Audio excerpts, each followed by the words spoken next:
Welcome to P. Agarwal editorial. So the first article that we are going to discuss today is the POSCO Act is gender neutral by design. तो basically इसमें issue क्या है कि अभी देखा गया एक वुमेन भी एक्यूज़ करी गई of penetrative sexual assault against a minor boy and she claims that कि जो पॉस्को एक्ट है वो तो सिर्फ मेल ऑफेंडर्स के लिए तो उसके ऊपर अप्लाई नहीं हो सकता.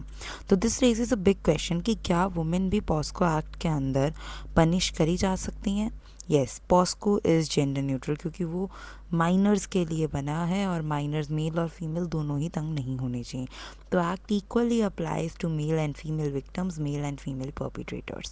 So this is supported by law, legislative intent and purpose.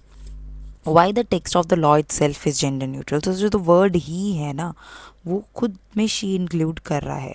So section 13(1) of the general clauses act 1897 says words indicating the masculine gender include females too. So when POCSO uses he तो उसका मतलब है कि वो women को भी include कर रहे हैं unless the act clearly says otherwise and POCSO में नहीं कहा जाता.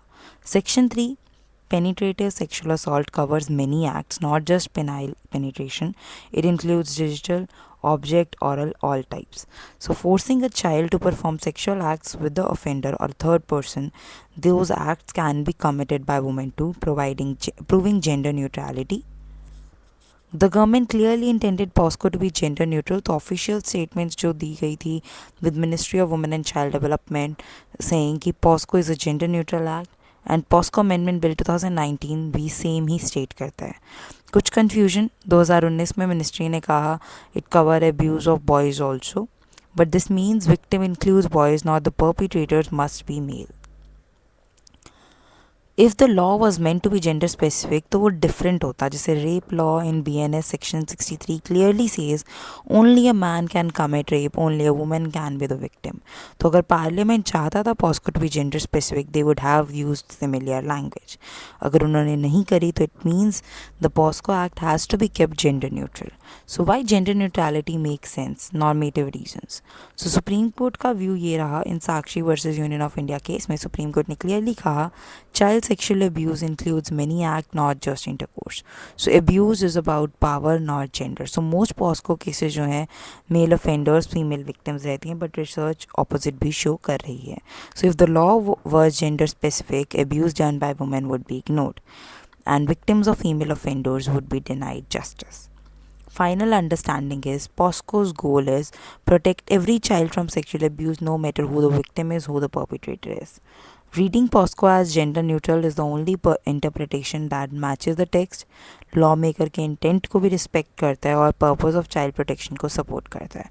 सो the crux of the topic is POCSO is meant to punish anyone who abuses any child whether the offender is a man or a woman. The laws, wording, parliament statements, and the purpose of protecting kids all show that POSCO is fully gender neutral.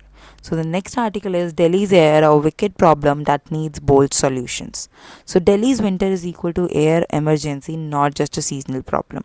तो हर winter Delhi का जो air है वो इतना toxic हो जाता है, 400+ AQI चला जाता है, स्कूल्स बंद करने पड़ जाते हैं, फ़्लाइट्स डिले कर दी जाती हैं, लोगों को मास्क पहनने पड़ते हैं, फायर क्रैकर्स उसको और ज़्यादा ख़राब करते हैं. बट जो रियल इशू है it is structural, not seasonal. So the health impact is huge. तो breathing Delhi's polluted air leads to, एक तो 10 साल का ड्रॉप आ गया लाइफ एक्सपेक्टेंसी में, एंड स्पाइक रहा है asthma, COPD, bronchitis, lung infection के केसेस में, higher risk of heart attack, strokes and hypertension, DNA damage, oxidative stress, long term lung harm. Then mental health का पे इम्पैक्ट रहा है, anxiety, depression, cognitive decline. Then autoimmune issues like rheumatoid arthritis, lupus, multiple sclerosis. Then people literally Delhi से move out कर रहे हैं just to save their families. Economic impact, air pollution cost India 1.36% of GDP, and health cost, productivity loss, early deaths, ये सब देखे ही जा रहे हैं. Delhi loses tourist, investors and global reputation. Money waste हो रही है on quick fixes instead of long term solutions. Why Delhi's pollution is so complex, a wicked problem. So ये काफ़ी सोर्सेज से आता है, एक से नहीं आता है. नेचुरल कॉजेज जैसे कि दिल्ली बेसिन में है, surrounded by the Aravalli and pollutants वहाँ ट्रैप हो जाते हैं. From October to January temperature inversion क्या करता है, कोल्ड एयर को ट्रैप करता है, पॉल्यूटेंट्स अपने सरफेस के पास ही ट्रैप हो जाते हैं. Low wind, so pollution stays stuck. Then human created causes क्या है, vehicles 3.3 crore plus vehicles NCR में है, डीजल ट्रक्स, ओल्ड बसेस, ये ह्यूज कंट्रीब्यूटर्स हैं. BS6 नॉर्म्स पुअरली इन्फोर्स्ड हैं. Construction dust contributes 27% of PM particulate matter 2.5. Then sites rarely covered, dust control ignored. Industries और power plants में देखें तो sulphur dioxide toxins release हो रहे हैं. ओल्ड टेक्नोलॉजी और वीक रेगुलेशन है. फिर स्टबल बर्निंग जो पंजाब एंड हरियाणा में होती है. मेजर सीजनल स्पाइक हर साल देखा जाता है. ऑल्टरनेटिव्स एग्जिस्ट करते हैं पर अफोर्डेबल नहीं हैं without support. So Deepavali crackers and waste burning, short term but severe spikes. So green crackers still harmful when used at scale. Why it's called wicked problem, because multiple stakeholders हैं, सारे interconnected हैं. कोई single cause नहीं है, कोई single solution नहीं है. Political, economical, geographic factors सारे ओवरलैप करते हैं. हर एक बंदा एक दूसरे को ब्लेम कर देता है. A unique chance right now कि Delhi, Haryana, UP, Rajasthan same ruling party है, तो less political fighting and more coordinated action might be possible. So it's a time to launch a joint clean air mission supported by the centre. So the what the world has done, क्या Delhi model से सीख सकती है. London में ultra low emission zone जहाँ पे charge करा जाता है, charges polluting vehicles. Then more EVs हैं, green public transport, energy efficient buildings are there. Los Angeles में स्ट्रिक्ट व्हीकल एमिशन रूल्स हैं, क्लीन फ्यूल्स, रीजनल कोऑर्डिनेशन है. बीजिंग में कोल का बैन करा गया है सिटीज़ में. शिफ्टेड पॉल्यूटिंग इंडस्ट्रीज़ और रियल टाइम एयर मॉनिटरिंग है. 35% का drop particular matter 2.5 in 5 years. तो Delhi must follow similar bold long term science lead strategies. वह दिल्ली मस्ट डू, तो एक्शन प्लान क्या रहना चाहिए.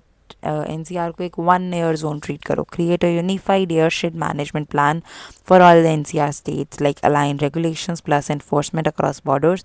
Real time air quality monitoring dashboards हो for transparency. ट्रांसपोर्ट रिफॉर्म्स, तो EVs को पुश किया जाए. Electrify buses and public transport, metro networks को एक्सपैंड करें.